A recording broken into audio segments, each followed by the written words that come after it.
En ce moment même, les esprits les plus brillants de la planète conçoivent des modèles d'intelligence artificielle. Des modèles qui sont capables, sur le papier en tout cas, de révolutionner la médecine, l'économie, la science humaine. Et c'est vrai que tout le monde s'émerveille devant la magie de ces réseaux neuronaux qui semblent infinis, en fait. Exactement. Mais il y a un détail fascinant qui est systématiquement ignoré. Tout ce génie virtuel, toute cette abstraction mathématique vertigineuse, elle est actuellement bloquée par un problème d'urbanisme extrêmement terre-à-terre.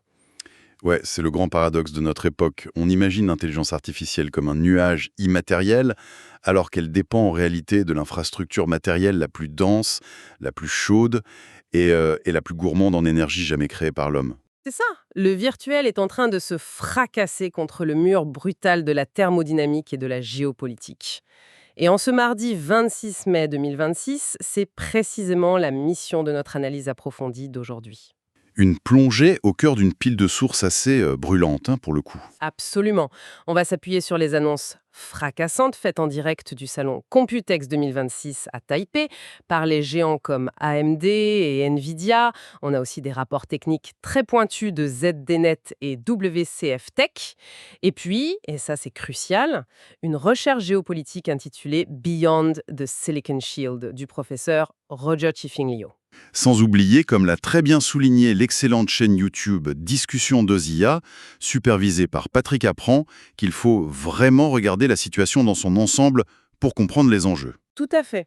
L'objectif de notre décryptage aujourd'hui, pour ceux qui nous écoutent, ce n'est pas de faire un catalogue de composants électroniques, c'est de comprendre la chaîne de causalité. Comment cette course effrénée à la puissance pousse la physique quantique dans ses retranchements et pourquoi ça transforme de simples usines en armes diplomatiques mondiales. C'est exactement le cœur du sujet. Bon, décortiquons tout ça. Pour comprendre l'enjeu géopolitique, il faut d'abord regarder les machines. Les machines qui créent cette demande insatiable. Computex 2026, ça a littéralement été le théâtre d'un affrontement historique. Une violence industrielle inouïe, ouais. Nvidia a décidé d'imposer un rythme de marche forcée à toute la planète. C'est fou. Lors de sa présentation, le PDG Jensen Huang a surpris tout le monde avec la nouvelle architecture Rubin du nom de l'astronome Vera Rubin, prévue pour le premier semestre 2026. La cadence est impitoyable, on est sur une nouvelle architecture par an. Et les spécifications techniques posent un problème physique majeur. On parle de processeurs Vera couplés à des GPU R100, le tout gravé en 3 nanomètres avec la mémoire de nouvelle génération HBM4. Mais surtout, et c'est là le point clé, Nvidia utilise ce qu'on appelle un design de réticule 4 fois. Attendez, il faut qu'on explique ce terme de réticule parce que c'est la clé pour comprendre la folie du truc. En fait, dans la fabrication de puces, la machine de lithographie projette un motif sur une tranche de silicium. C'est un peu comme un tampon encreur ultra précis. Et la taille maximale de ce tampon, c'est ça la limite de réticule. C'est la taille physique maximale d'une puce qu'on peut imprimer en une fois. Donc ce que fait Nvidia avec son design 4X, c'est... C'est assembler mathématiquement l'équivalent de 4 tailles maximales. Ils construisent des monstres absolus de silicium. Mais pourquoi faire si grand? Parce que si on sépare les puces, les données doivent voyager d'une puce à l'autre. Ça prend des nanosecondes et surtout, ça consomme une énergie folle. En créant un bloc gigantesque, la communication interne est fulgurante. Ah, je vois. Mais du coup, c'est là que la physique vient réclamer son dû. Avoir un immense bloc de silicium qui calcule à des vitesses folles, ça crée une densité thermique cauchemardesque. La demande en énergie devient, pour reprendre les mots du Computex, parabolique. Parabolique, oui. Et la réponse de Nvidia pour empêcher ses processeurs de s'auto-incinérer, c'est le superordinateur rackable Vera Rubin NVL72. Le truc supprime purement et simplement l'air, c'est 100% refroidissement liquide, zéro ventilateur. L'air est un isolant naturel, c'est un très mauvais conducteur de chaleur en fait. Quand on atteint les densités de la génération Rubin, souffler de l'air, ça ne sert plus à rien. Il faut carrément des rivières artificielles. Exactement. Il faut de l'eau ou des fluides spéciaux qui absorbent la chaleur exponentiellement mieux. En fait, Nvidia ne vend plus de l'électronique, ils vendent des systèmes de plomberie de haute précision. C'est fou quand on y pense. Et face à cette stratégie de la puce géante, le concurrent direct AMD ne choisit pas du tout le même chemin. Ils ont mis 10 milliards de dollars sur la table à Taïwan. 10 milliards, oui. Pour leur plateforme Helios avec les CPU VNES et les GPU MI450X. Mais au lieu de faire un méga bloc, ils font l'inverse. Ils utilisent un conditionnement, un packaging en 2.5D, le fameux EFB, avec des partenaires taïwanais comme ASPL ou PTI. Et la divergence philosophique entre les deux titans est dingue. AMD part du principe que graver une énorme puce, ça multiplie le risque de défaut. Si une poussière se pose sur le réticule 4X de Nvidia, hop, la puce à des dizaines de milliers de dollars part à la poubelle. Donc AMD fabrique plein de petites puces parfaites. Des chiplets, voilà. Et il les pose côte à côte sur un pont de communication à très haut débit. Ça maximise la bande passante tout en gardant des rendements de fabrication beaucoup plus élevés. C'est là que ça devient vraiment intéressant. Parce que cette puissance titanesque, ça ne fascine pas que les laboratoires. Les marchés financiers décentralisés, notamment les réseaux liés aux jetons crypto d'IA comme Render ou Akash, dont on a parlé au GTC Taipei, dépendent directement de ce matériel. L'infrastructure web décentralisée a désespérément besoin de ces GPU, oui. Mais ça soulève une question évidente. Imposer un cycle d'une nouvelle architecture par an, on passe de Blackwell à Rubin en 12 mois, est-ce que c'est vraiment tenable? N'est-ce pas juste une roulette russe industrielle pour le marketing? C'est un comportement de prédateur, clairement. Nvidia force l'évolution de tout l'écosystème pour asphyxier ses concurrents qui n'ont pas la même trésorerie. Parce que les fournisseurs doivent amortir des milliards d'investissements sur 12 mois, c'est intenable. Exactement. Et d'ailleurs, ce duel Nvidia-AMD, c'est un peu une illusion d'optique. Ah bon? Comment ça? Ni Nvidia ni AMD ne construisent C++. Leurs architectures Rubin ou Venice, ce ne sont que des fichiers informatiques, des plans d'architectes. La fabrication physique, elle dépend d'une seule entité au monde. Le fameux goulot d'étranglement, l'entreprise taïwanaise TSMC. Ce qui est fascinant ici, ce sont les chiffres.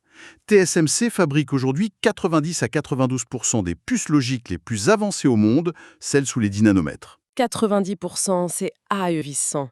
Et d'ailleurs, on voit bien que face à ce monopole, des entreprises comme Apple ou Google conçoivent désormais leurs propres puces maison. Et on observe aussi la réaction de Huawei aux sanctions qui tentent de s'affranchir de cette dépendance, pendant que le reste de l'industrie délaisse complètement la rame grand public pour se concentrer sur ces puces d'IA ultra lucratives. Ouais, tout le monde cherche une issue, mais au final, pour la production de pointe, tous les chemins mènent aux usines de TSMC. C'est un peu comme si TSMC était l'unique boulangerie d'une métropole capable de cuire le pain dont tout le monde a besoin pour survivre. Leurs usines doivent être des milliers de fois plus propres qu'un bloc opératoire, et aujourd'hui toute leur obsession, c'est le 2 nanomètres. Et le 2 nanomètres, ça soulève une question importante sur les limites de la matière. Ce n'est plus de l'ingénierie, c'est une lutte contre la mécanique quantique. La mécanique quantique, carrément. Ouais. Faut visualiser un transistor comme une porte. Fermée, c'est un 0, ouverte, c'est un 1. Mais à 2 nanomètres, le mur de cette porte mesure à peine quelques atomes de large. Ah, c'est là qu'intervient l'effet tunnel quantique dont on entend parler. Précisément, l'électron ne se comporte plus comme une bille, mais comme une onde de probabilité. Il ignore la porte fermée et se téléporte littéralement de l'autre côté. C'est une fuite de courant massive. Ce qui génère une chaleur impossible à dissiper. Voilà. Donc TSMC doit concevoir des transistors en 3 dimensions, appelés Gate-All-Around, où la porte entoure le canal de tous les côtés, pour piéger l'électron. C'est de la manipulation atomique de très haute voltige. Et le pire, c'est que toute l'industrie n'a pas le choix. D'après nos sources, toute la capacité de production 2 nanomètres de TSMC pour 2026 est déjà totalement réservée. Totalement vendu, ouais. Apple, Nvidia, AMD, Mediatek, Qualcomm, ils ont tout raflé. Et TSMC en profite, avec une hausse des prix prévue dès le 1er janvier. Leurs revenus du 2 nanomètres vont dépasser ceux des générations 3 nanomètres et 5 nanomètres combinés d'ici le 3e trimestre 2026. Ils prévoient 10 nouvelles usines avec un investissement local de 28,6 milliards de dollars. Le fameux site Fab 22 à Kaohsiung va tourner à plein régime, passant de 35 000 à près de 100 000 plaquettes fin 2026. Mais c'est une fuite en avant. Si TSMC trébuche sur cette génération, il n'y a pas de plan B pour l'économie mondiale. Puis, il y a un autre mur, le mur énergétique local. J'ai été fasciné par cette anecdote dans les rapports FICEB. Le PDG de Nvidia veut construire son nouveau siège au Beitou Shilin Technology Park à la Taipei et il doit négocier avec le maire et la Taiwan Power Co. Ah oui, cette histoire est incroyable. Bah oui, la question ce n'est pas son budget, c'est de savoir si le réseau électrique du quartier peut supporter les besoins de ces laboratoires d'IA. Si l'on relie cela à la situation globale, ce problème local traduit parfaitement la vulnérabilité macroéconomique. Une île soumise au typhon, avec un réseau isolé qui doit alimenter les usines les plus gourmandes de l'histoire. Et c'est là que ça devient vraiment intéressant. On bascule dans la géopolitique pure. La recherche de Roger Sheffield, Beyond the Silicon Shield, explique comment la technologie est devenue une infrastructure de sécurité critique. C'est le concept de macro-sécurisation. Aujourd'hui, les puces de TSMC sont dans les radars des avions de chasse F-35 américains. Le Pentagone ne peut tout simplement pas tolérer que sa chaîne d'approvisionnement repose sur une île menacée. D'où le Siege Act aux États-Unis pour relocaliser la production. Mais ce qui est brillant, c'est la riposte de Taïwan, la fameuse techplomatie. La diplomatie technologique, oui. Taïwan utilise le programme Rongbang, géré par son ministère des Affaires étrangères. Ils n'exportent plus juste des puces, ils exportent des écosystèmes entiers. Comme le Taïwan-Paraguay, Smart Technology Park, ils construisent des parcs scientifiques, intègrent l'IA, l'énergie verte, pour tisser des liens diplomatiques tangibles. C'est une stratégie de survie par la dépendance mutuelle. Ils achètent une reconnaissance diplomatique en insérant ces pays dans la chaîne de valeur du silicium. Mais là, je dois faire l'avocat du diable. Si Taïwan diversifie sa production en construisant des usines aux États-Unis ou en Europe, ne sont-ils pas en train d'effriter consciemment leur propre bouclier de silicium? À quel moment la délocalisation devient-elle un risque existentiel? C'est la friction absolue en ce moment. Mais la stratégie de TSMC s'articule autour d'un principe, le cerveau et le muscle. Les usines en Arizona, c'est le muscle. La fabrication de la génération actuelle pour apaiser les alliés. Et le cerveau reste à Taïwan. Toujours. La LNID de pointe, le nœud de 1,4 nanomètres, ça reste cadenassé dans le parc scientifique de Hsinchu. Ils gardent systématiquement une génération d'avance à domicile. Ouais, sauf que le muscle finit toujours par apprendre. Les ingénieurs américains et européens acquièrent une expertise inestimable. Aligner les impératifs de l'État avec les bilans d'une multinationale, c'est un jeu d'équilibriste. Et c'est exactement la conclusion de l'analyse de Liu. Cette stratégie n'est viable que si Taïwan maintient son monopole de l'innovation absolue, ce qui demande des ressources énergétiques qu'il peine déjà à fournir. Alors, qu'est-ce que tout cela signifie au final? On a vu ce duel titanesque au Computex entre l'architecture Rubin d'NVIDIA et ses puces géantes refroidies à l'eau et les puces Vanice d'AMD avec leur assemblage EFD. Ensuite, on a vu que cette compétition se heurte au goulot d'étranglement de TSMC qui doit vaincre la physique quantique sur le 2 nanomètres. Et on a compris comment cette hyperdépendance a fusionné la technologie et la diplomatie, redéfinissant la sécurité mondiale. L'intelligence artificielle a vraiment matérialisé la mondialisation sous sa forme la plus vulnérable. C'est une chaîne causale ininterrompue, de la ligne de code jusqu'au câble sous-marin géopolitique. Ce qui m'amène à une réflexion finale pour refermer ce décryptage.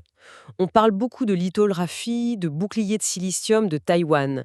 Mais quand on repense au PDG de NVIDIA qui marchande des kilowatts à Taipei, la véritable question de demain n'est peut-être plus qui possède l'usine de puces.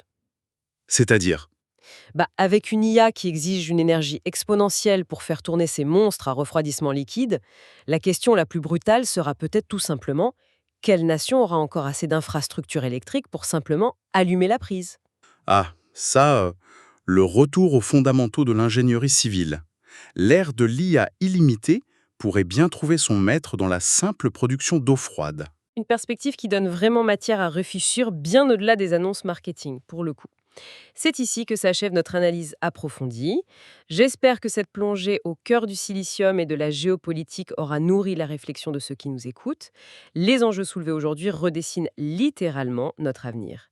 Merci d'avoir partagé ce moment de curiosité intellectuelle avec nous.